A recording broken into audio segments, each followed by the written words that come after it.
security or because the Chinese and another topic, the Germans, are vanishing from the face of the earth.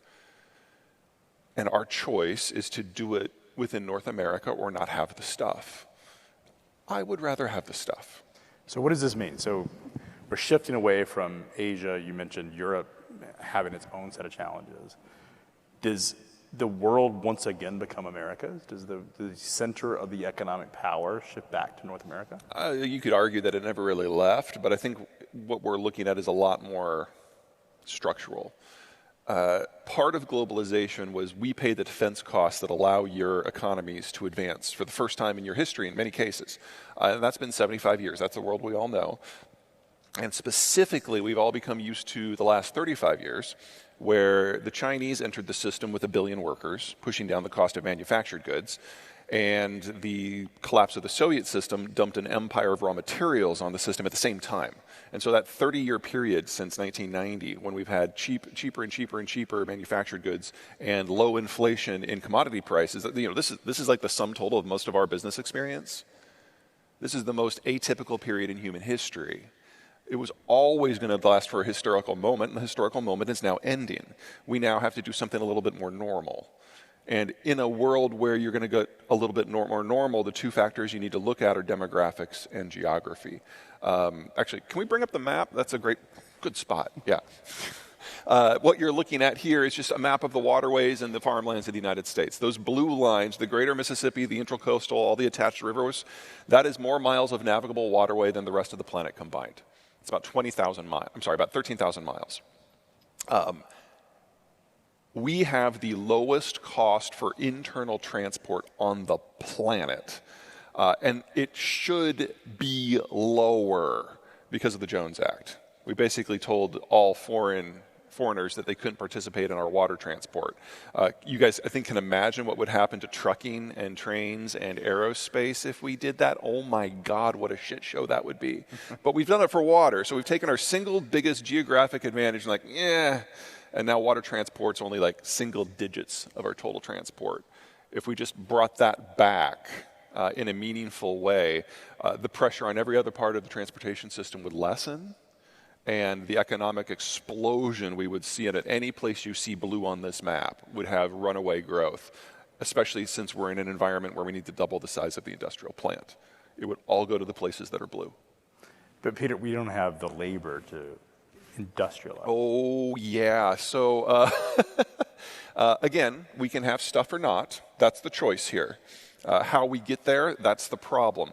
Now, obviously, things like automation can help, but the labor crunch that we're seeing here is nothing compared to what the rest of the world is dealing with.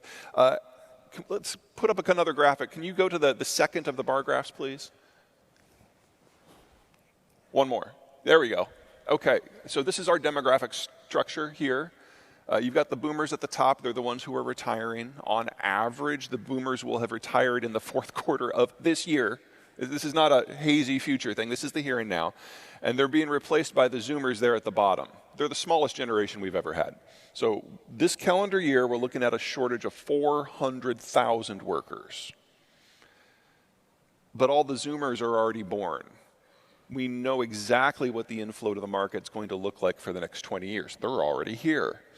We know that that 400,000 shortage is going to increase every year for at least the next 12. And then it'll probably peak at about 1 million shortage in 2034. So, if I could give you any advice, hire now. I don't care what it costs because it's going to be more next year and the year after and the year after until we get to 2034. And then it'll start to fall back probably. But give me one more click so you can see what everybody else looks like. Fuck. It's like we always knew that the German economic model was going to end this decade, independent of the Ukraine war. We always knew that the Chinese had the fastest aging society in history before the data revisions. This is it. It's us, it's France, it's New Zealand. We're the only countries that have a semi-normal demographic structure. And, I'm going to go out on a limb here. I'm going to guess that the French are going to keep it to themselves. And New Zealand is like 4 people. So it's, we either have the stuff when we build it ourselves, or we don't have the stuff because it's not coming from anywhere else. So we have a choice between high inflation and high growth that ends us with supply chains that are closer, simpler, employed by locals, more productive, greener, more reactive, and immune to international pressure, or high inflation and no stuff. Those are our choices. This is not a hard discussion. So is Mexico, is that our source of material? Yeah, well, actually, yeah, go ahead and advance to the Mexican graphic if you would. There we go. Oh, thank God for Mexico. Now, you'll notice it's not perfect. When you get down to about the 30-year-olds, it goes straight down. Because Mexico is simply the most recent country to follow this pattern. So it used to be in the pre-globalized world that most people lived on farms. But as you industrialize, you urbanize, you move into the city, you have fewer kids, and eventually you get more of a chimney graphic like we have, or in the case of places like Germany or China, it starts to invert in. Mexico started this process just like everyone else, but they didn't start this process until about 1995. So that's where it goes straight down. The birth rate dropped by half. They never recovered. They probably never will, and net migration to the United States has been negative for the last 12 of the last 13 years. But they are the last one to start down this road. Of the major countries in the world, the last one. Now, they have the healthiest demography in not just the rich world, but in their own income class. They're better than Brazil, they're better than Turkey, they're better than India. And if they keep aging at this rate, they will become older on average than the average American in the 2050s, maybe 2060s. A lot of things can happen between here and there. But we have the slowest aging demography of the advanced world and the advanced developing world. And Mexico's second. This is exactly the sort of partner that we want. So we can have a system that's driven by finance, that's driven by high-skilled labor, that has excellent transport systems, that partners with a country that is lower on the development index, but can help us with the low and the mid-end manufacturing. And this is really important for things like automotive and aerospace and electronics. And then we will have to tap a few places here and there around the world. But for the most part, we can keep this within North America, or within the Western Hemisphere at worst. No one else has anything that's even close to that.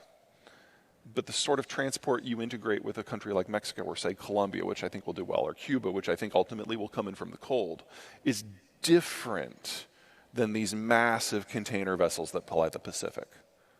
And it's a different way of operating. And the sooner we start the transition, the lower inflation it's going to be. Is it fair to say that we've seen